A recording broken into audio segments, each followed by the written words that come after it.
Hər vaxtınız xeyir olsun. Gündəm xəbərini efirindən bir xəbər diqqətinizə çatdıracağıq. Yüksək səslə musiqi dinləyənlər, məhz bu xəbər sizin üçündür.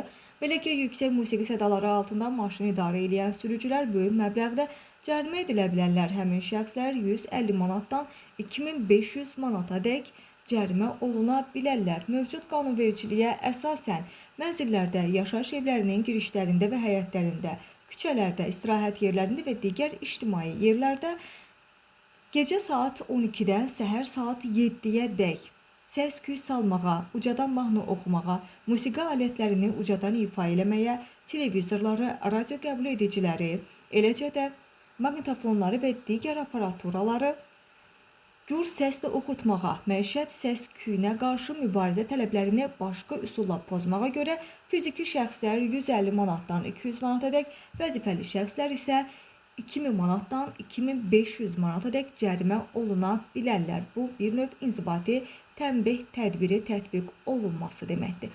Odur ki, diqqətli olun.